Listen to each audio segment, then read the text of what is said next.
Well, good day, Dr. Michael Fisher here on Fear Talk number 27, and a special guest that is no stranger to me, no stranger to a lot of people. We've actually done two Fear Talks over a period of 6 years, and will be our third. Welcome today, Four Arrows from, turn it over Well, to you. I am now right in at Salmon Beach on the west coast of Vancouver Island, not too far from where you are. Right on. And are you there for a holiday? Are you working or combinations thereof? No, this has been our summer home for about 12 years. B doesn't like Mexico in the summer. Yeah. But I hadn't been here in 4 years for a variety of reasons, working on Oh, books, cancer, you name it. you bet. She came up every summer and I stayed there. So this is my first time being back here at the the house. Well, we've got a 10-foot by 7-foot hummingbird painted on our wall outside the door. Nice, nice. Did you have that commissioned? No, B and I did it ourselves. And Oh, she whoa. said, no, oh, we can't do that. We got this nice cedar siding, these 12-inch cedar. If we spill it, we'll never get it off. I said, then we can't spill it. Yeah, So well, yeah, good for it looks, you. everybody knows it. And the place you'll stay in is a little shed that we got a big bear, in the Pacific Northwest style. Uh, Yeah, so you can't miss it. well, I'm looking forward to that trip for sure. Coming up. So let's just jump right in and let you do an invocation or a prayer, a quote, whatever you feel that would be appropriate to a fear Well, talk, which as you with know, all the serious. yeah, we always start to bring in the spirit, to bring in our intuitions about why we're really having these conversations for the greater good. So for me, I'm used to doing it in Lakota, and it talks about this walk that we do together as one, and the balance that we can achieve with the work we're doing. So, tunkashira wakantachanama kumpo. Nā te teo a topa unshi maka a hituai kilo. O yate o yasin chankuluta o khnamane o chakiapo. O yate o yasin unchi wichalapo na o chakiapo. Hecho wichozani wa shte uni wa pigdelo. O kichiape o kio kipina hai ke. Wa kan wa shendakina. O yate o yasin chankuluta o khnamane o chakiapo. Ihani lako wichohanki tunkashila. Kiksuye. So let's jump into it, bro. I have a lot of thoughts stirring that I want to kind of do a quick overview of maybe the last 3 years, roughly where you and I have been, just so that we tune into each other on, some of the challenges, some of the creative good things, but some of the challenges we've had in the last 3 years. Just go over that a little bit. That'll help carry us into the conversation, I think, and also our viewers. So I think in the last 3 years, I'm just going to start here, if you don't mind. Go One for of it. the big things for me has been, I've been trying to do these courses on fear and education. Adult education mostly is where I specialize. And, I've been doing this 35 years off and on, but really hard to get an audience for something that focuses on fear, right? As you can imagine. Of course, I can focus on fearlessness, and that's still a hard pitch. But in the last 2 years, interestingly enough, someone said, you ought to go on here in Nanaimo, because we've been here 3 years, you ought to check out Elder College. So up on the island, we have different Elder College programs. And so these are really what would be continuing education in the old language, but it's actually for elders, which means 55 and over. And the instructors are all over 55. The participants are all over 55. And we elders offer courses that we would want to teach, just wide open, no credit or anything like that. And, they charge like $30 for a 6, 7, 8 week course, right? Once a week, you meet online or you can meet in person. So I've hooked up with the VIU University here. I've hooked up with up further up the island with an elder college. And I put out this course. So what would I title it? And I titled it Understanding Fear and Its Effect on Humanity. I Perfect. wanted to see if it swung. Well, I've taught it twice, fills up. 12, 14 people, no problem. They're coming back at me. Will you teach that again? So I'm teaching 2 more in the fall, and I'm going, what has happened? So the question and the challenge is something is happening, I think, deep inside of people. And I'm just going to speak about the ones mostly in my course, often who are grandparents, often who are people who are at the end of their career or looking at retirement. And it's a fascinating group to teach. I have never taught those particular groups in a focus before. And one of the things I kept asking is, why would you take a course like this? And pretty much most of them said, well, it was a very interesting title. We don't see this often. And they said, but we're feeling more anxious and anxiety than we have at other points in our entire life. And I started thinking, see, there's something in the air. There's something in the climate of vibrations of the crises that we're in and the vibratory energies of that crisis, both for the worst part of which it can be tragic, and it is, many tragedies going on today, and the opportunities, of course, that can go with that. But what also was very fascinating is many of them, these grandparents particularly, said they wanted to pass on something to their grandchildren, to both their children and their children's children. And I felt for the first time, before I was as an educator, I have never been so privileged to be in front of a group of students where I know 2 generations are sitting right behind them in the desk, right? It's like you're not just talking to a young person or someone who doesn't have that trajectory of, oh, I could tell this to my daughter. Oh, and she could tell that to her children. Or I can tell something and share something with my grandchildren coming from this course on fear. And I thought, wow, I have never been so privileged. So I just wanted to share that with you. That's new and very exciting. Well, it is very exciting. And, you're the guy who wrote a book called Fearless Engagement and had 150 footnotes after every chapter. So, I have always told people there's only a few people who really don't think that fearlessness is foolishness. Great.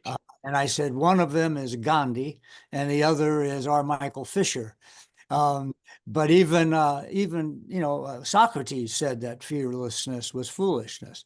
And so we'll talk about how people can move from fear into courage, and then from courage into this sense of a fearless trust in the universe, which is something I've recognized in my time with the Kogi and the Kunkak and so many different cultures and pockets of cultures inside of our own American Indian tribes.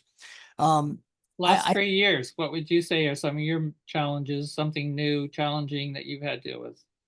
You may have a couple things. well, for me, yeah, I mean, personally, I had stage 4 non-Hodgkin's lymphoma.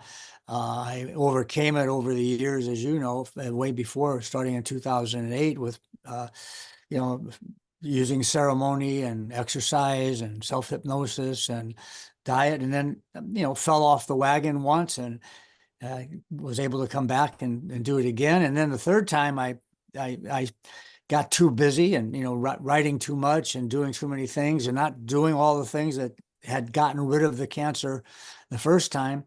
It came back so aggressively just a couple of years ago that I told B, I said, I'm going to go conventional on this because I can tell right now. I mean, I can't poop, And so I said I got to go. So I went to MD Anderson Clinic in Houston, supposedly one of the best ones in the world. And of course, the doctors aren't going to listen to you. So when I said I needed emergency chemo, and they said, well, we got to do a lot of tests and all this kind of stuff. And I said, no, we can't do tests. I don't have time. I can't come back. I live in a remote place in Mexico. So I took my shirt off. I said, just feel this. And right away, he put me in the emergency room, and they set up the chemical formulation for the next day. And I grabbed the book and looked at all 4 chemicals they were going to give me and memorized what they were supposed to do. Like, one chemical is supposed to stop cell division, that kind of stuff. And then I asked the lady, which one are you putting in? And I would hypnotize myself and Right. visualize it, right? So, hey, long story short, after the second one, the doctor, amazing Mexican doctor, and he said, you had, your lymphoma had transformed into a large B cell, which is as bad as it gets. He said, and they're gone. He says they're gone. I want to do a third one, he said, just to make sure, but it's gone. I said, well, no, we're not going to do a third one.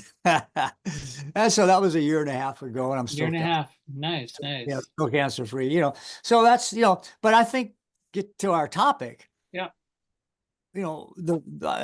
besides the exercise and the ceremony and the hypnosis and the food and all the things that are kind of commonsensical, the number one in my list of the big seven is not being afraid to die. And to me, it was the first thing that started the others to be possible. And I've worked with a lot of people over the years, even before that, right? And I think that's a real truism. Once you have a fearlessness of death, it automatically gives you a fearlessness in life, which then allows you to do things that you haven't done before, to break habits, to experience new ways of approaching. And I just had yesterday, a friend of mine up here had a bear. We have black bears up here, and he had an experience 2 years ago, and he just is now recovering from it last month, the final steps. A black bear and her cubs was in front of him, and he panicked. He just said, I've never had such fear in my life, because it was pawing the ground and looked like it was going to run at me. And it was only 100, 200 feet away. And so I turned around, and like a baby, I started crying and screaming and yelling and running. And I ran, and I went through the woods, and I fell down through the trees. And finally I got to a place where the traffic was, and the bear was, had been chasing me, but he was behind me. Well, within 24 hours, just from the scratches of all the branches in this woods up here, what it's like. There's a lot of stuff in them, a lot of bacteria. He lost his eye. He was unconscious for weeks. He was months in the hospital. And we talked about, wow, do you think if that fear would not have been so intense that your body wouldn't have responded to the bacteria so intensely, so as to lose an eye and to be having to go so many months in the hospital, right? And he said, Ferreros, I think so. Not to mention whether the bear would have Yeah. chased or not. Yeah. So one question though, I'm not so sure that it's just older people thinking about their grandchildren, and being more concerned about their welfare, and maybe then being willing to connect that to fear.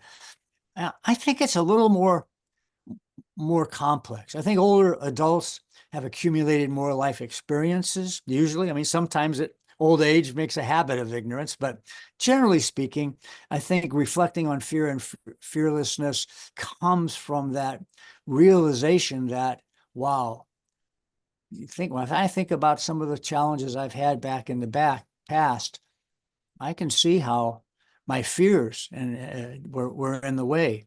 And yeah, you're right. I mean, we do become more focused on our legacy, for sure. So I think that's a factor. But they're also facing their own mortality. They know you get the arthritis in the shoulders and the knees, and everything's different.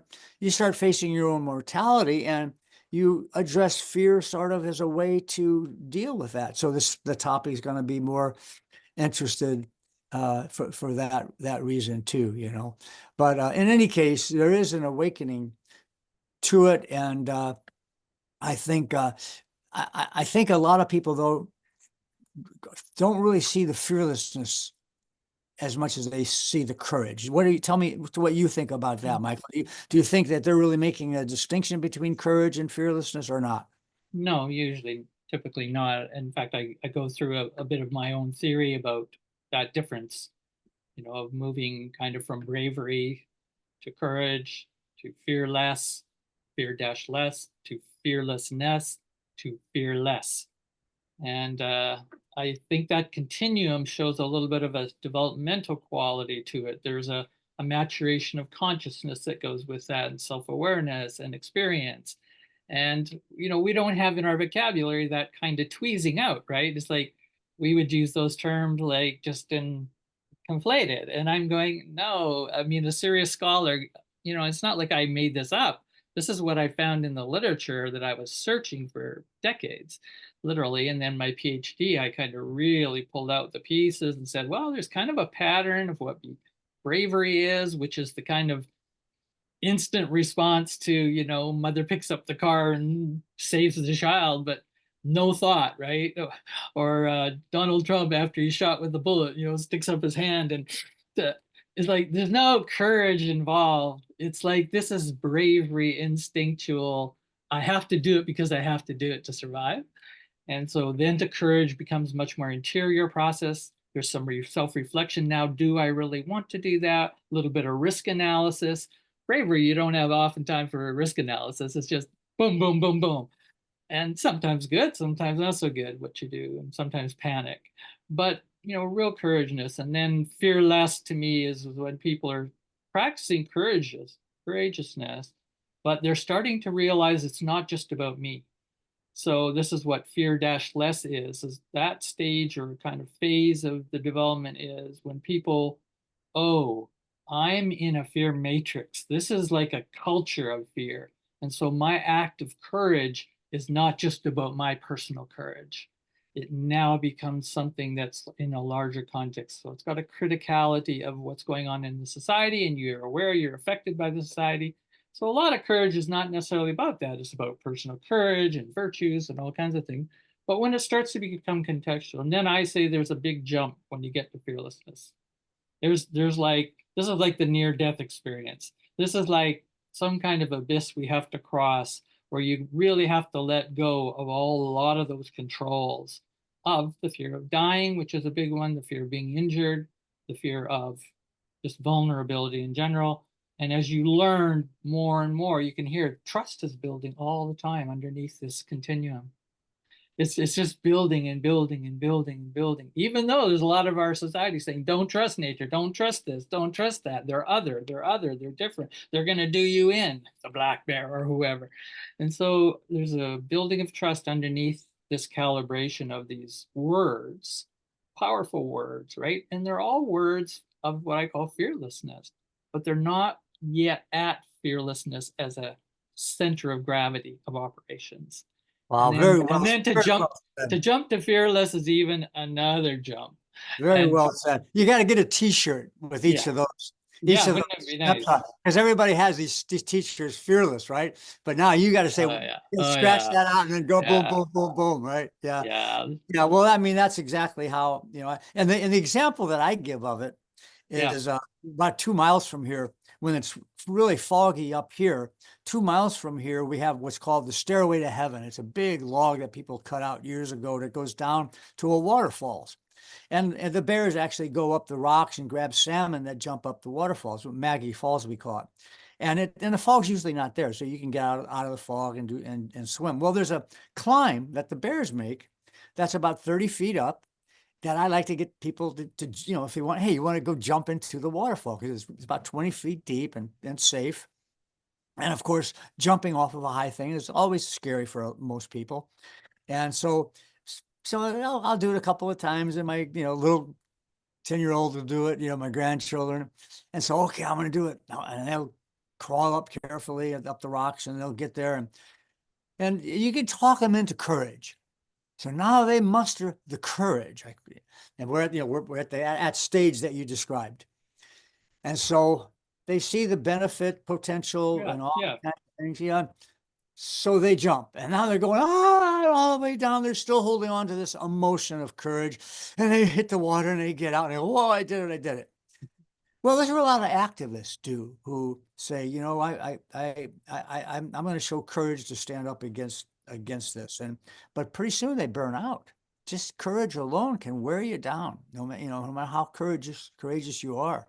And you've been on front lines yourself, so you're not speaking just from theory. Exactly. Yeah, exactly. And so now I'll tell them, I said, well, you showed a lot of courage. Congratulations. Yeah.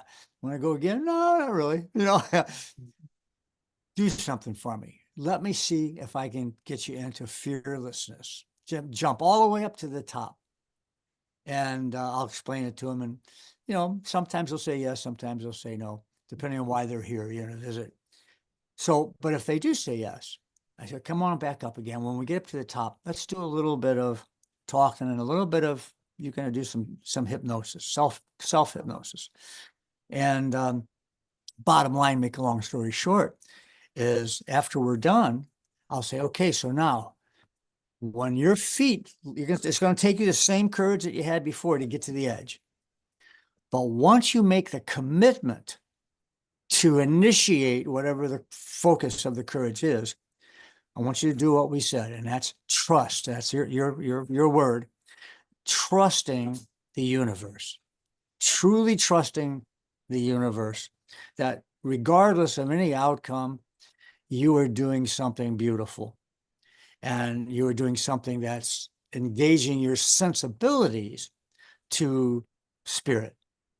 And so And now, in a sense, alignment or harmony with, what would alignment. be other Yeah, terms? that's when you were saying it. I was actually, that's what came to my mind. This is exactly how it goes. And then what happens is essentially, not, and people have told me this in different ways. I'll put them all into one case study. Soon as they leave, this time they see an eagle fly overhead. They feel the coolness of the air and the vibrations as they're coming down. They look underneath them and they see a couple of salmon swim by. Then their feet plunge into the water and they feel the bubbles coming up on them. Their awareness is so full and complete. And this time when they come up, it's like instead of screaming and going, I did it, they come up like, oh my God, almost in tears, right? And so I think that's a little example that I have here that really Very gets, nice. Very yeah, nice. yeah. Very nice. You're always such a good practical life coach, performance coach guy. You're right down in there. What actually happens?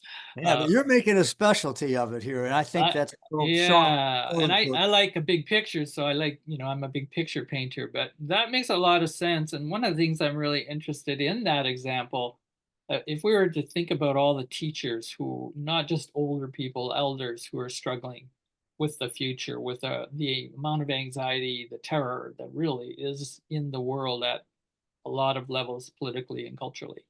And I'm thinking of, because we're both educators, professional educators, we care about teachers and whether they're in alternative systems or whether they're in the main systems. And you have written books on how to bring indigenizing into mainstream education, for example, which I think is an amazing commitment on your part.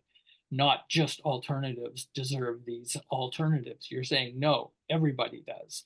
And I think the idea for teachers is the same. In a way, you can think every day you walk into that classroom, take any grades almost, but in public schools is just an example. So I'm just giving a generic example here. Is that not much different than walking in and opening that door, jumping off the cliff? Of course it is, and especially with the tenure of the managerialism in higher education, where you're being just looked down at from an authoritarian view. Don't you do that? Don't you do this? People are walking in with that fear of going against the grain, even though they feel like they should. And then you've got the challenges of students, depending on what grade level they're talking about. So Absolutely. you got fears of both ends of the Yeah. equation. Yeah, exactly. And so yeah, and then what's happening just in general with the young people are starting to get it, right? That with Yeah. the climate change crisis and the possibilities of war and all this, these things are leaking out into people's misunderstandings a lot, but the misunderstandings leading to fear. Yeah. So I think thanks for bringing all that up. I just think, from as a point of view of an educator, I'm curious how you'd respond is one thing I'm not going to go out and do when I talk to teachers, and I do get to talk to some, and I'm grad students who are teaching teachers. I'm having some interactions with them, and the one thing I don't do is don't say, well, go out and tell them to be brave. No, no, Go out and and tell them to be courageous. yeah, well, you know my What work would on you do? yeah, well, I mean, you know my work on hypnosis, right? And my 1991 book on medical emergency hypnosis for people who are in stress. The idea is that they automatically are hypersuggestible to the communication of a perceived trusted authority figure, right? That's Okay, what so fear does. great, hyper suggestible, also hyper learning able. Exactly, and hyper learning able. And so what we know from the research is that you can come up to somebody who is in this state of during about the first hour of trauma before old programs come in, Okay. Okay. and they can control their autonomic nervous system. So someone's in a car, they're frightened, they're bleeding, and you can't open the door. You can come up and say, "My name is Dr. Michael Fisher," give a little bit of authority there, because that's what people are trained in the Western culture. And you do it without any anxiety. No, you got to get your confidence You up. gotta be just, it's gotta You got to, deliver. yeah, Real. and say, so, things are being made ready for you at the hospital. The worst is over now, but you're hemorrhaging right now, and I want you to go ahead and get that bleeding to stop. So I'm going to count to 3, and then just go ahead and stop it right there. 1, 2, 3. 80% of the times it'll stop. Now, I was speaking on this in Brisbane, Australia, right when the book came out on a world book tour back in 1988 or 81. I can't remember when it was published. And somebody came up to me, the emergency room physicians that were the audience. "We can't order your book." Well, some big shot, I think you know this story, some big shot, MD, PhD, wrote an article for the Journal of Emergency Medical Services saying this should be used only by licensed physicians, not paramedics and firefighter EMTs, and that are certified in hypnosis by the American Psychological. So it was banned for 20 some odd years. Well, one of my doctoral students, Bram Duffy, he's a 20-year paramedic in Houston where I was doing my those 2 chemos. And our book just came out with Routledge of London. It's called, and in the first one, they wouldn't let me use the word hypnosis. It was called Yeah, patient communication. I remember that. Yeah. But if you go online now, you just put in hypnotic communication in medical emergency settings. And this time it's endorsed on the back cover by the 2 world top physicians, emergency room physicians. And because I had a computer in these days, I was able to do case studies, right? And Oh, okay. so this idea of hypnosis going into a classroom Yeah. is the first 2 things that I would do, no matter what, if it's a class that you can kind of tell has a lot of apprehension for whatever reason. And I'm talking at the doctoral level, which I've been for the next 25 Sure, years. sure, sure. And because a lot of people think, "Oh God, I'm doing doctoral work now." And and that is, first is humor. First thing is you bring the humor in. And I've witnessed this. I've been in the most tragic Inipi ceremonies of disappeared women or murdered people or whatever, however horrible it is. So these are sweat lodge here, quotes Yeah, you're yeah, and I talking don't about. think I've ever left one without sore stomach from laughing, right? Because somehow they'll bring in, remember old Joe, how he slipped on that banana peel last year? Whatever, Yeah. the humor is a survival mechanism that overcomes the fear in so many ways. And then the second is this ability to use our imaginations and what people knew for 99% of human history as ceremony, that I'm calling trance-based learning, that we move into this trance-based learning with a clear, logical, truthful image, and that image, of course, is contra the illogic and the irrationality of most of our fears. And so I teach it quickly. I say, "Hey, let's just do a couple of experiments," and of course you're totally familiar with CAT-FAW, and you're the one that I quote all the time, that calls it a de-hypnotizing technology, So Definitely. yeah, so I think On the people path of learn. fearlessness. Yeah, exactly. But that's hard. And also people are afraid of this idea of trance-based learning and hypnosis because all 3 of the Abrahamic religions say it's of the devil. So they've got that somewhere. Hollywood has bastardized it. Yep. The professional medical doctors say don't touch it unless you're a physician, Yep. and on, right? But once they get comfortable with it and they see the simplicity of that it happens all the time anyway. How else do you explain intelligent people polluting their air and their water, right? And Yeah. and so the people in power are using it, of course, like Yeah. I the bums rush. So Yeah. So, authorities of the worst kind, at least we'll call them the, dominators, they have basically done everything they can to take away our natural, our primal, our heritage as animals, peoples who know how to utilize these wonderful intelligences of yeah, bravery, courage, great to fearless engagement, the trust in the universe. Are you kidding? What do animals and plants do? They totally trust the universe. exactly. They are the teachers of this work. And It is. I know when I read your book, Primal Awareness, way back in, early in 2000s, you're the first person I saw that had a chapter on fear. And I'm reading, and it starts off with the paragraph, I think, of look to plants and animals and nature. Could be the sky, it could be the wind, it could be water, because they are your teachers about how to handle fear. Well, it was a teacher that taught me. I mean, I'm sorry, it was a Well, horse. yeah, The horse that taught me that this stuff. right, I was a firefighter, EMT, right. and didn't, hadn't had my near-death experience, and was trying to. I was in a sport of 100-mile endurance racing, so I thought I'm part Indian. I'm going to get myself a Mustang instead of all these expensive Arabians. I got a Mustang and I couldn't get near it. And then one day, my friend and I, David Carr, we wanted to do a river in Mexico, and I did that. And when I came back after a near-death experience, the horse walked right up to me, and something had changed, right?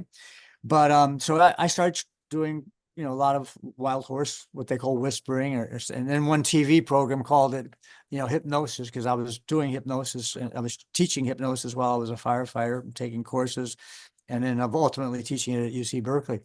And so here I am, just with having a lot of success with wild horses, and Evening Magazine heard about it. People can go on YouTube right now and just put in the horse hypnotist and they can watch the video. But anyway, so one of my buddies who had an Arabian racehorse for 100 miles, it was winning races all over unless they had a creek. The horse wouldn't cross the creek. So I said, Forrest, you've had so much success with the wild horses. Can you train our horse to go across the creek? So, I'm sure that'll be a piece of cake compared to a wild horse, I'm thinking. So I take Candidate was his name. And I take Candidate I'm riding him all over. He rides perfectly. And then we come to the creek and no way is he going to cross the creek.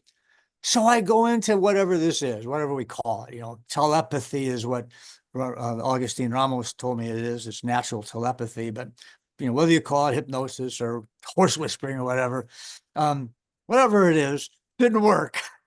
Nothing worked. And and I thought, what the heck am I doing? Did I lose this whatever this was that came to me? And so it just came to me. I'm going to walk up the bank from the creek about 6 feet above the water. And I stood on the right stirrup really hard and pulled and yanked the left the side of the halter rope, and managed him to crumble down the ground and fall over sideways into the little maybe 2 foot deep creek. And I had my leg out of the way so I didn't get hurt, jumped off. He stands up real quickly, and you could see the white in his eye, which was an indication for fear. And then I started talking to him. That's that. You got him at the high concentration, right, of this fear concentration. There it was. And he And followed then you out. deliver. You I delivered. deliver. And I got on his back, rode him around, kept that patter going, that thought, walked him back and forth through the creek, gave him back to Lanny and David. And I started writing about the fear hypothesis, Right. So yeah, and I think that there's so much more we can learn from animals besides Yeah. fearless. We can learn about play. We can learn Yeah. about, I used to, About democracy. yeah, well, democracy. Well, sure. So I'm on the beach in Mexico, and I took it upon myself, because I write about non-hierarchical systems that we all had, and with exceptions, like the Lakota were matriarchal and non-hierarchical, except during the buffalo hunt, they Right. assigned I somebody heard that. Yeah. to be the leader, right? So, but generally speaking, we were non-hierarchical societies, and so I'm thinking about this, and I'm doing the non-hierarchy with animals, and I think, what about those darn vultures out on my beach? They look like they're hierarchical. I see them chasing little ones away, or all the time while they're eating a carcass of an eel or something. Yeah. I said, well, maybe I'm wrong on this. Because I can see why people think that animal is dog eat dog and Yeah. survival of the fittest and all the incorrect Darwinian interpretations, who he himself said the world is about mutual aid, it's about symbiosis. But I'm thinking, but I can see where people get that. So I made a practice to go out every day for sometimes an hour and a half, just watching. And pretty soon I saw a different pattern. I saw that when one vulture was chopping away, pushing another one out of the way, and you could feel sorry for the one that wasn't eating. He'd go back and eat, and then he'd push him away. But then another one would come in and he'd back up, and then he'd chase that one away, and then he'd back up and let a couple of them come in, and then he'd come in and he would be chased away himself, and I kept taking all these notes and everything. Bottom line that I came to is that different elders were in charge of making sure everyone got enough food. And it was like, yeah, bingo, there it is, right? It was Yeah. just, I think it's to me, because I've watched a lot of animal behavior too, as you know. yeah, I'm a total naturalist, and I think what I'm picking up out of that nice lesson is, yeah, there will be times when it looks like somebody's going to try to dominate somebody else. That just is going to happen, and they'll try it. But when you're in a social grouping, especially, this is what I think, whether it's vultures or whether it's deer or whether it's humans, societies, we're very social animals, creatures, generally, with a lot of social organization. Even though those behaviors do occur, and that might be what gets the big camera in the picture, and then we go back and tell the story. Oh, they, were hard on that one. Sometimes they even kill them. But in the general, other creatures are coming in, as you say, and they're mediating. Jane Goodall found the same thing. Mediation was taking place by not even the most aggressive of the chimpanzees in her study. It was the wiser ones, the older, wiser ones that could actually control the big, dominant, tough guys who thought they could control. But you got to look for a long time. So if there's a lesson, and this is would to me be the lesson, a teacher goes in and let's just say there's a really dominating character in your room, in the classroom, right? Causes a lot of trouble in a day, more or less. And all of a sudden, what the teacher starts focusing on that individual and forgets to find out what are all the other possible mediators in that room. What other mediators could you introduce into that room, even if you bring in a parrot one day, or whatever it is. And all of a sudden, you start focusing on something else and somebody else, but it is an intervention around that dominating, bullying character, whoever, that troublemaker. And I think this is the narrow-minded, I've seen it so often, when you get caught in the emergency, you get caught in the big crisis drama of the terrorism, you start to lose track of all the other possible mediators that could help that individual to even find a little bit of balance and belonging to the group. If someone is dominating totally, why? It's because they don't feel fully connected. So sure. they're not operating in that Yeah, the natural more instinct. the more somebody bullies, it's the more you'll learn how inadequate they feel because of how they've been Exactly. treated themselves, right? Yes. back to the learning, I just want to pick it up of the jumping off the cliff. When you took the children and said, do you want to go to the next level? Other than, just kind of screaming and coming out of the water screaming and how exciting it was that they succeeded. When you took them back, I want to go in as a learning theorist a little here for arrows. Let's tweeze this out a bit. When the second time and you've in a way prepped them this time in that for that second jump, which you're moving more toward, let's just call it fearlessnessizing or fearlessness, as we've talked about in the past, that you did a mediation of expanding the purpose of the jump. That's what I'm gathering. It wasn't just the purpose, I can prove I can do it. See, I can prove I'm brave enough, courageous enough, whatever. You can hear ego, ego, ego, ego control. It's the ego controller is still on top. And the ego is what puts us into fear. So as usual, what mediates there? What happens? Yeah, as usual, this is like the perfect question for where we're at right now. And in fact, I would even say it's not the purpose of the jump, although you're absolutely accurate. I would say it's the purpose of life. Nice. that I bring up, right? I say that the purpose of the jump is really not about the jump. It's about life. It's about life. Good. And it started, and you probably know this. You're probably the only one that knows this, if you remember it. This all started for me at age, I think, 16, when I was on a Eurail pass sitting next to an RAF pilot. And do you remember the story I told you? He said, he said, young man, there are no panaceas in life. However, it's been interesting to talk to a young man like you and da-da-da-da-da.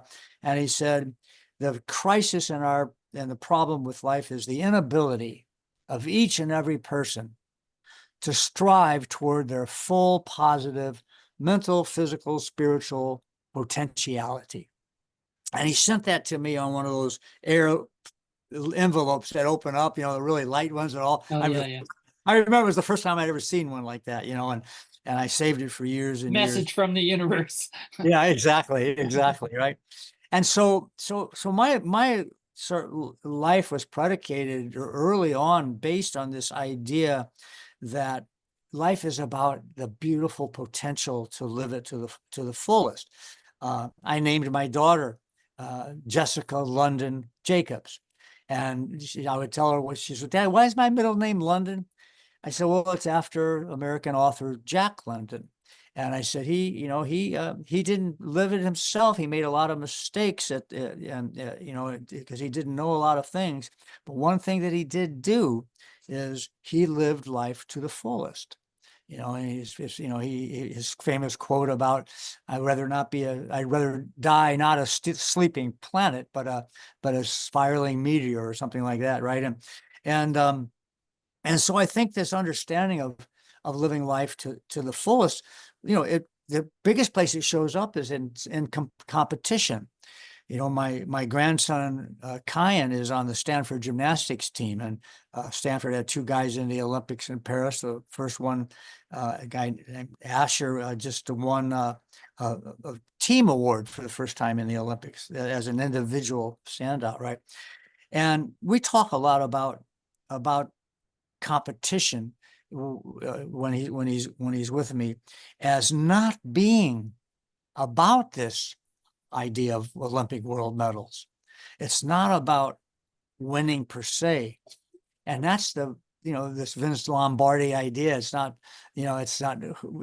winning is everything, right? As when I watched indigenous cultures, I remember one time I was with the Raramuri people. Yeah. And I saw the Arequipa run, This was in Mexico again. Yeah. Mm-hmm. Yeah. Just the world, it's a world class, 2-day race kicking a wooden ball up and down Copper Canyon, which is deeper than the Grand Canyon, right? They wear deer antlers to stay awake, and people come from all over, drink corned beer and gamble to see, which team will come across first. So you think, well, they're into competition. Right. Yeah. But yeah, looks like it. Yeah. And so then the team comes across, people drink their beer, takes the money, but just life goes on. No celebration whatsoever. no raising people up who are the winners. Right. Everybody. So I, back then I was still very into my competition. Yep. And I asked, my translator to ask Augustine, the 102-year-old shaman, Right. why aren't they being celebrated? And he talked for about 5 minutes, I remember, with sort of a displeasure in his voice, Okay. and almost a pity in his voice. Okay. And we had become good friends at that point in time. So he had a lot of empathy in his voice. But the translation was simply, Augustine says somebody had to come across first, Well, in that race, and I mean, other races were, when the famous Jim Thorpe, the stories are that Carlisle Indian University would play against West Point and all these Eastern universities, and the scores were always tied. And that they would play as hard as they could, but they would back off just enough to let good plays happen on the other side to keep pushing it. Another example is a tribe in the Amazon. They would go out and pick up a dead log, maybe a team of 10 on each side, and they would go this amazing race. And yet the one log would always be heavier than the other, and the one with the heavier log would be in the back, falling back. A couple of 2 or 3 guys from the front team would leave, go back and help them until they caught up. The idea was to help your opponent reach their potential in whatever skills were being, represented, right? And it's so beautiful to see that, and so difficult for people who realize, oh, I'm not going to play, I don't play sports, or I don't want to keep score, all this kind of stuff, right? Because of this horror that we've done to ourselves, and of course our economic system and everything else is Yeah. all about it, right? Deeply, deeply. I Yeah, was just reminded of, the highest virtue of courage in the indigenous worldview, something you've written about a lot. Highest virtue is generosity. generosity. So here it's mixed with competition, because you do have to be courageous to do competition. I mean, you could lose. You could only lose. You could hurt yourself. You could, you know, not be at your peak, and you'd feel bad about yourself or whatever it is. There is, but isn't it interesting, right? It's like as soon as you put that virtue of the highest courage to generosity, Yeah. it naturally goes to cooperation. It just naturally, because what can you do for the other? Yeah, The somebody gift, mentioned the it gift. yesterday. We went had a little, just a little gathering yesterday with some other neighbors overlooking the ocean, and someone was talking about the Paris Olympics. And I don't remember the case, but there was some cross-country skier or something. I don't know, wouldn't have been that.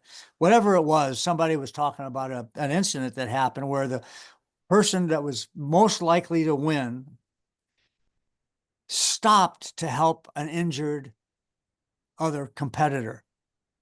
And as a result of stopping to help, of course, lost the Olympics.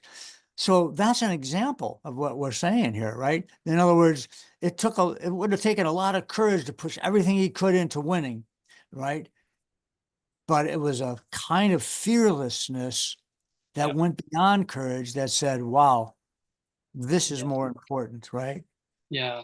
So, different definitions of fearlessness. Of course, there's many, but one of them is the willingness and the ability, and the willingness to be vulnerable.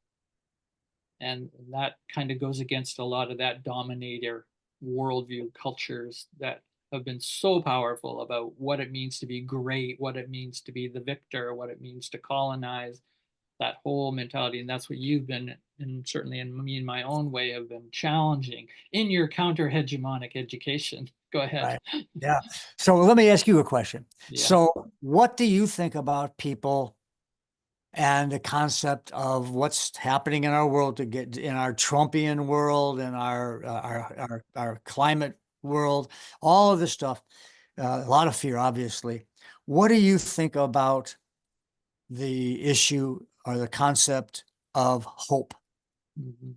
and Yeah. how that relates to fear? Well, as I was researching way back in really the earliest 90s, so this is like my beginning of my focused study on fear and fearlessness. And I'm just reading everything, and all of a sudden you see the word hope coming up a lot in those literatures, right? And hope and courage are like back to back. Certainly Christianity, hope for the new Savior, for the new Messiah, for the new, redemption.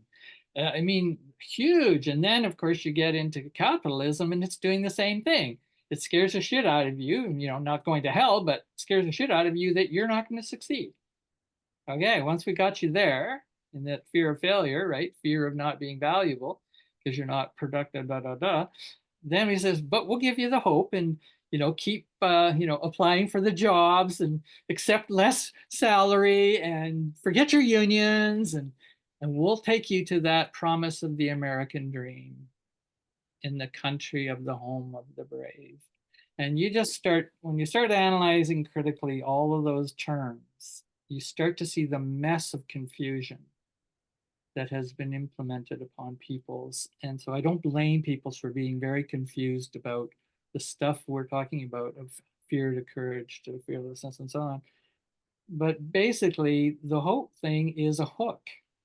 It's a very dangerous hook. It's like a cocaine, it's just sitting there for the promise to get you out of your pain and suffering and out of your fear. And that, for someone to control that and not you, then you're dependent. And don't you think that beautifully, beautifully said. And don't you think that that attitude is what engenders fear when you recognize that all of those hope dynamics that you've been told aren't really working, that that's not really happening. You haven't gotten a better job. This hasn't happened. This hasn't happened. At some point in time, the burnout comes because of the lifetime of hope. So I was up at the University of British Columbia just before the pandemic, and I was speaking to the Department of Curriculum and I've seen that video you're talking. I saw the video. I'm talking about, yeah. All right. So it was like at the end of it, I don't know if it showed on the video or not. I have to see it. But somebody says, so Four Arrows, do you believe that if we can re-embrace and restore the metacognitive of these worldview precepts and then implement them with the trance-based learning, that we can turn things around? And it just came out of me, Michael. I said, I don't think so. And they went from loving me to hating me in that moment. Nicely done. Attention. Great pedagogical moment. Yeah, that moment, right? And the hands went up, and then of course the first one, why are you here? Yeah. Why we know your proceeds go to, because Ross had told him that my proceeds for my books go to, indigenous causes and stuff like that. So what would be the purpose if you're not here? Why are you here? If why are you writing these books? Why are you doing this? And I quoted Sitting Bull. Nice. I remember that in your book. Yeah, go ahead. Yeah. And I said, I didn't mention Sitting Bull. I just said, because I want to be a human being. And then I quoted, Sitting Bull, who was asked the same thing when he was just before he died, and he was in prison. He was asked by a reporter who knew his life. Yeah, there you are. And so, he had the smallpox that wiped people out, the buffalo, on and on and on. And yet he never stopped doing his art. He was a great artist. He never stopped doing songs and sun dances. He never stopped, being generous. There's stories about his generosity even with enemies, because he knew he was a spirit inhabiting a body, and that being a human being was being one of the many spirits on the planet.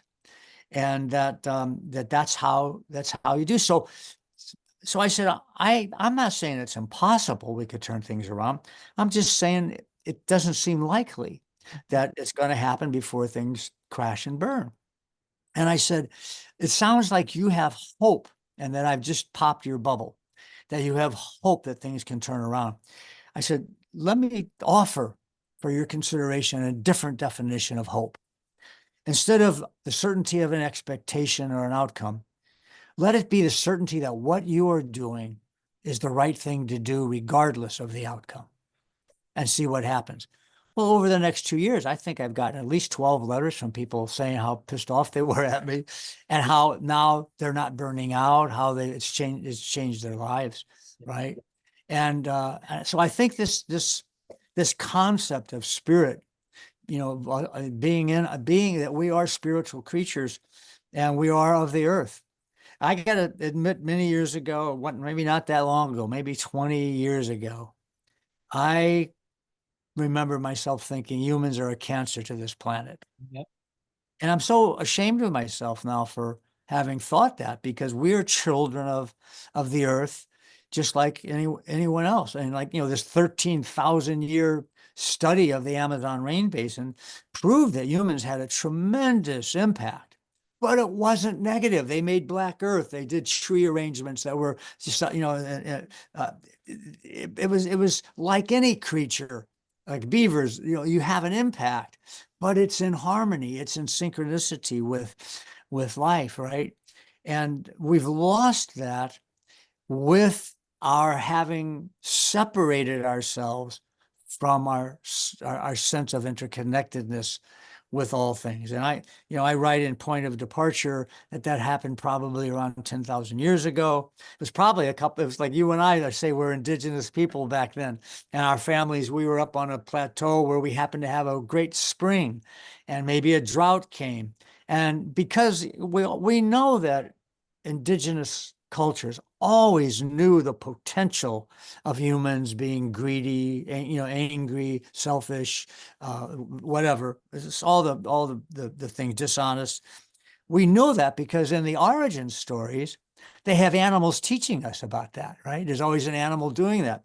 So we know we were always aware of it, and that those awareness stories kept us in harmony. But let's say we knew those stories, but those traits, those vices got the better of us. Yep. And our two families got together, and I said, Michael, why don't you and I be kings? Our wives will be queens, and we will charge money. We'll get some slaves that we'll give some food to if they do. And pretty soon that caught on. I mean, that's who knows, right? This is just Yeah, speculation. yeah, exactly. Yeah. And so it did catch on.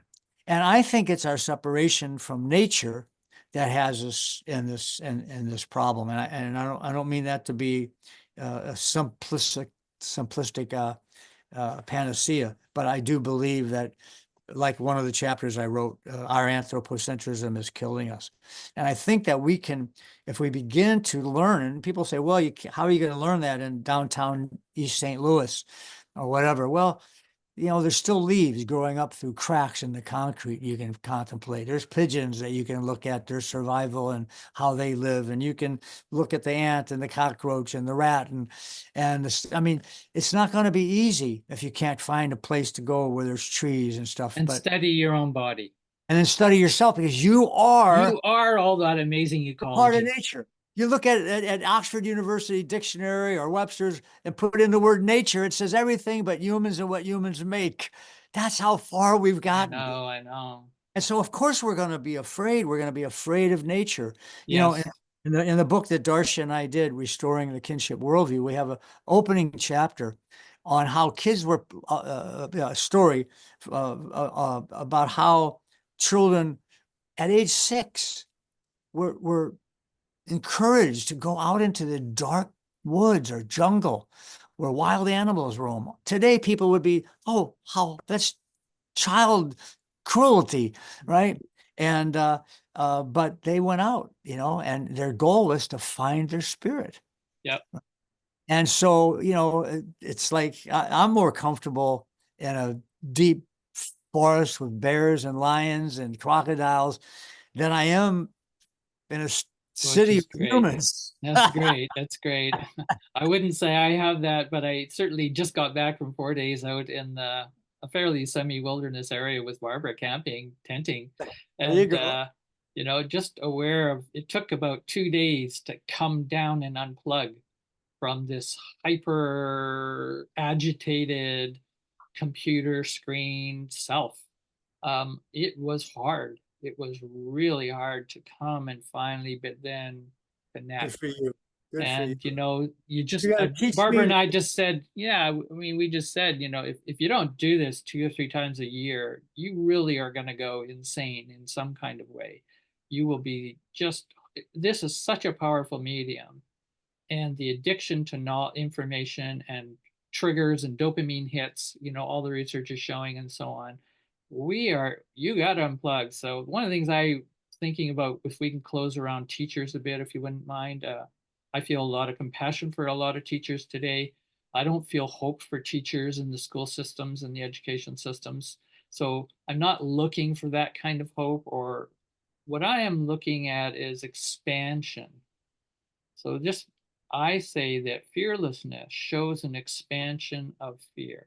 So let's just even call it fearlessnessizing or fearlessnessing, as you talked about verbizing that term in one of our other talks, right? Fearlessnessizing or fearlessnessing. And a little bit distinction between those two I would make, but we don't need to go into that. The idea for teachers is to realize, okay, let's admit the anxiety, the angst, the fear, the dread, the terror. Let's admit it, let's admit it, let's admit it. And in working with it, that is what we can do immediately. So how do you do that in just the most simple way I know how? And you've got your 50 conditions of the dominant worldview, indigenous worldview. It's very simple for somebody to just, oh, you can just shift over there. And what's the opposite, more or less, of that one, even though also complementary? And it's like, that's a slide, right? Like you've given people a bridge to just slide from that understanding of a Some dominant people worldview. call it a cheat. I've had two people that didn't Uh-huh. know it. They're called a cheat sheet for life. Nice, nice. So I'm going to just call it a slide or a bridge, right? To go across from a particular dominant to the less dominant, but what we're trying to recover, or to indigenize. understand the dominant better, so Nice, to be able to implement. That's why we nice. call it a non-binary Yeah, approach, yeah. non-dualistic. So they're more in the dialectic relationship. We're not trying to say they're separate. So that's And they're great. interdependent. So if somebody wants to Interdependent. become less hierarchical and they just look at that one, but they don't go all the way down for about 10 minutes and go, whoa, wait a minute, I have a low respect for women. You can't Yeah, keep low respect for women and really change this one up here. yeah, So it's a very interdependent series of how these things are manifested in our world, in our economics, our education, especially our education, right? Since that's what we're talking about, right? And how is this in our education? And going back to CAT-FAW, I'll just finish the fearlessnessizing. The okay, real quick one was, take the word fear. If we're going to just use that to represent all this anxiety, negativity that you have around teaching, classrooms, your future, your career, just even putting down the word fear and then start adding things to it. Fearism, fearlessness. And the moment you start doing that, you've now expanded fear. And I says, anytime you can expand fear, and you're choosing how to do that, and then I can, there's meanings. I've defined these terms. I've created a huge vocabulary around fear with all these different suffixes and prefixes. It's structurally, I think, is doing something similar to what you're doing. Expand what you already think you know and what you think fear is and is doing to you. Because if you aren't expanding it, this is critical literacy work. That's what I think your work is doing with those well, and worldviews. that's what the first fear letter in fear CAT-FAW is, a CAT-FAW, Oh, right? And that's exactly what you do when the directions for using fawn, which is fear, authority, yeah, words, and nature, is to enhance and expand the fear, and not only fearless and fear, but fear love. Wow. So I'm in a love relationship and I'm so mad I'm about to commit suicide. Now I'm going to do CAT-FAW. What dimension of fear is relative to this pain I'm feeling from this love loss, right? yeah, So you take it, whatever problems are in your life, yeah, whatever. and you say, in what way does this idea of fear play out? Well, most people have no clue. They haven't never thought of it before in terms of fear. And now they realize, Yeah, and then, but you can't stop there. On whose authority, because they still hold on to it. On whose authority are you holding on to it? And then they go back and they look at all the wow, I wouldn't be doing this if it wasn't for how my dad dealt with my mom or whatever. Wow.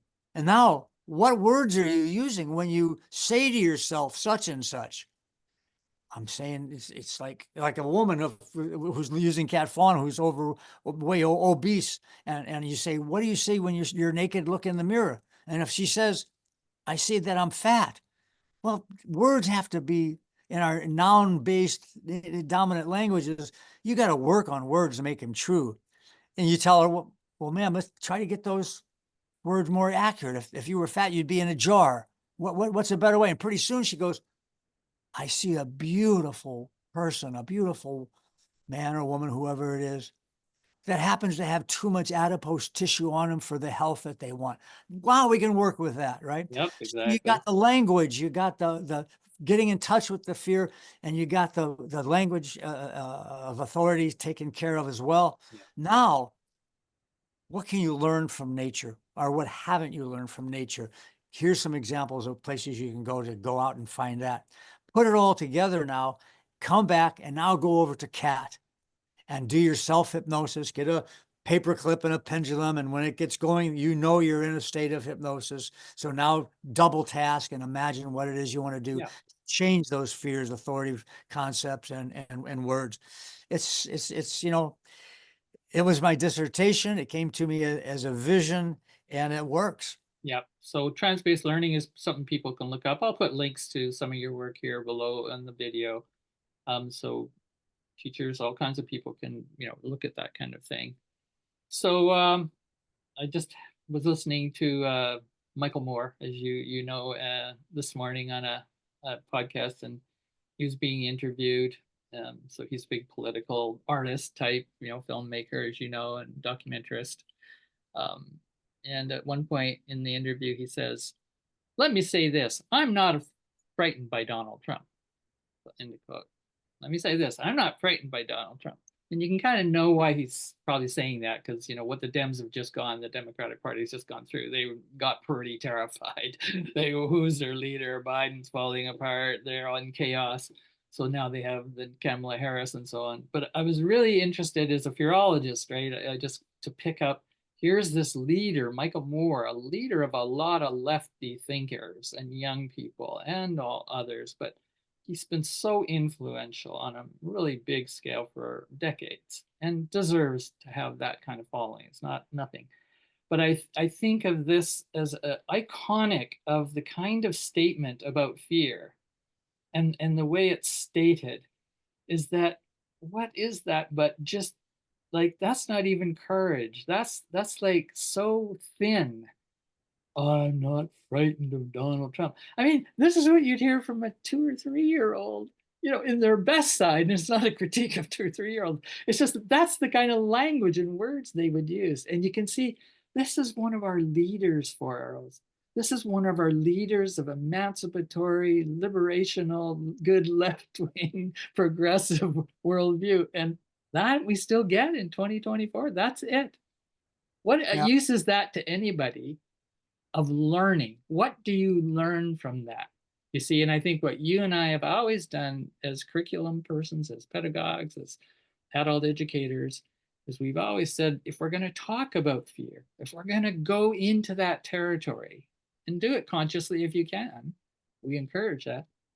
Let's go in and look at fear associated to authority, words, to nature, and to new learning, so that when you jump off the cliff, you're going with a different purpose than to just come out, see how I'm not frightened of jumping off the cliff. See, it's no different than I'm not Well, afraid of Donald Trump. and in this case, I think it's like jumping off a cliff without looking, because actually, Go for it. Go it's for it. like if I've got friends that are beautiful family people, they play polo, wealthy, and they're Trump supporters, and it blows my mind, right? But that's exactly what one of them would say. Maybe he's an idiot, maybe he's this, but I'm not afraid of him, and I'm making more money because he gives tax breaks, right?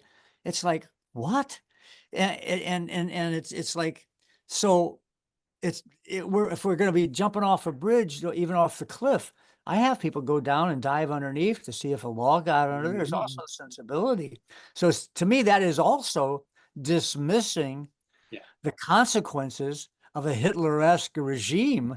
Not that both parties aren't working for the corporations, we know that, but still, what Trump did in his last term, we're still suffering from. The animals are still suffering from. The climate's still suffering from.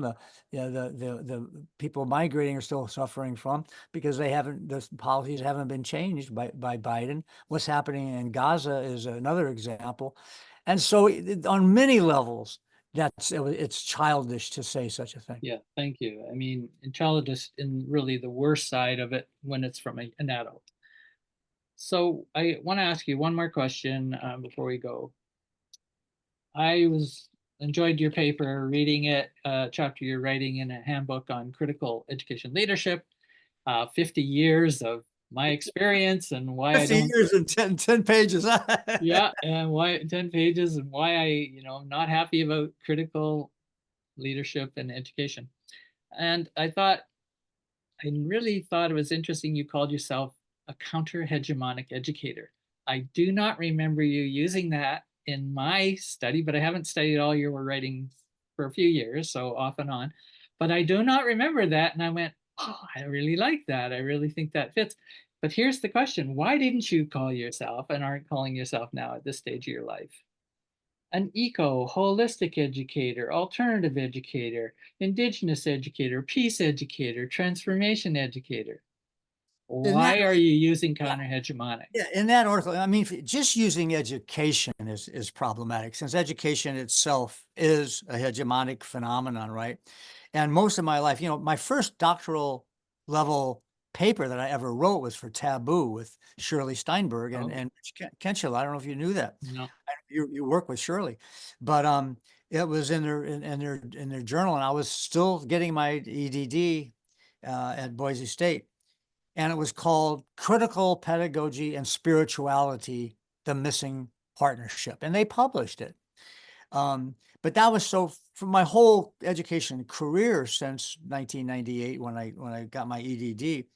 um, I've considered myself somebody balancing spirituality with whatever we call, Hutagaji or Androgaji, whatever we want to call this thing that we do in schools, which are not places of enlightenment. I've never seen them as such. And is what this article shows. It shows how in every situation, I countered the phenomenon of hegemony in the managers and the administrators and the principals and the system, right? Um, and so in this particular article, that was what I really wanted to emphasize is that education is not a place of enlightenment. And until we can get that in our minds, uh, uh, you And know, then hook that with hope. You see, this is the danger. and the problem of hope, right? You can hook it Education, hope, right? exactly. And until we can recognize that, then it seems that the spiritual side of it, all those parts of the non, anthropocentric side of it, which all, of course, is what I focus on when I write. In this article, I'm doing 50 years, and the theme that came out when I came to, wow, I got fired for doing that, and which was a good thing. And I got, Right. and I had struggled with this, and I thought my whole 50 years has been really about a counter hegemonic action. And of course, in the last 25 years, my solution to it is a return to the way we understood ourselves as being part of nature. So I think that's why. Yeah. That's a nice summary. Thank you very much. Yeah. And critical pedagogy and Yeah. Yeah. hegemony. Pretty, Yeah. pretty. Yeah. And the great Israeli philosopher of education, I don't know if you read him, Ilan Gur-Ze-ev, um, out of Israel, died in 2012, but for 40, 50 years, he was developing what he called counter-pedagogy, counter-education. And it's very similar to counter-hegemonic education. I mean, they're just When like this. So I was at, Gurdjieff is a great resource. I'm just starting to oh, read some he's of his great. work. Oh, he's Oh, great. you have? Okay, Yeah, great. oh yeah. And when I gave the keynote at the University of Tel Aviv in Okay. Oh, 1999, and and saw both sides of everything, but came, they got into the trunk of a car to get me into Gaza and to Ramallah because uh, yeah. I didn't have, after I saw what all the Israeli professors were, Jewish professors were saying, and I was kind of I was dean of education at Oglala Lakota College, but I was Oh, married to a Jewish family. My grandson okay. had done his bar mitzvah, and I hadn't studied it. So I was kind of ignorant of the true history, right? So Right. I thought they just wanted me to, the conference was called the first international conference on militarism and education. Hmm. And so I was thinking, oh, they want the Lakota peace, because Yeah. I had just written about that. Well, then I go there, and in the foyer of the university, they've got camouflaged underwear for infants and pajamas and military toys. And I thought, I see they're trying to say that in the state of Israel, they really promote being a soldier as a real ideal, very young. So I thought I better put something about that into my keynote. But when it was over, I heard every single one of the professors was talking about the horror of the occupation and stuff like this. And then the next day, I was with Hagith Zor. She was my host, and we were in her apartment. And I was telling her, I got to admit to you that I wasn't so aware of this critique of the state that you professors are doing, and it's how similar it is to the critique I have done of the indigenous genocides. Um, and then all of a sudden, this loud explosion, like just 2 blocks away. And she goes, "Oh my God." Long story short, it was a 15-year-old Palestinian girl blew herself up in a bomb, killing innocent Jewish people. And I was an EMT still and did triage at it. So the next day I thought, wow, this is going to change the tone at the university presentations, but it didn't. It intensified them. So, wow, what caused a 15-year-old to be, between the propaganda, of course, that does come out of Hamas, but you add that to the realities that little girl went through. And, I said, I got to go. And she says, no, it's going to take weeks to get you papers. But I insisted. And she said, well, I've got a Palestinian teacher friend who does come back and forth, has for 20 years. So I went over and saw all of that, right? And Okay. so I started studying the Israeli Okay. scholars, and I still and today I'm studying them all the more to make sure that what I'm thinking that they're if and most of them are saying the same thing. So, Yeah. but yeah, so I think that for teachers to have courage would change education, but you've got to go in as a refugee. You've got to go in realizing I'm stealing what I can from this organization so I can help the people who happen to be here. You got to go against almost everything. My daughter calls it the closed door. Jessica, I don't know if you Yeah, know. she's running her own school for sure, very successfully down Yeah, there. but she just the producer of Aaron Brockovich, the movie, Yeah. they're making a film on it because she Oh, used this counter-hegemonic work with her classroom to get yeah. 2 African Americans accused of murder out of Yeah. counter-rated, right? Great. Yeah, so I think when things collapse, as they probably will, and we Yep. rebuild, I'm Yep. hoping that they'll come upon your podcast in the rebuilding and not something that you know somebody else wrote that has a different viewpoint. Yeah, for sure. Well, thanks for this today. I just really encourage people to check out Four Arrows' work. And under Don Trent Jacobs in the early days, sometimes under Wahunke Topa. I will put that all in the links below, how you could search his writing and work and his co-writing with some very interesting people. And him and I have also been writing, and we've had some chapters, and no doubt in the future we will continue to explore what we've been calling fearlessness-ing as a verb, and fearlessness-izing, which is what I would call the more political aspect of, just like indigenizing is not just about putting in a verb, it's also about a very political counter-hegemonic critique. So to fearlessnessing and fearlessnessizing, I think still need a lot of tweezing and enriching, and I look forward to doing some of that with you. And again, anyone else who wants to join in.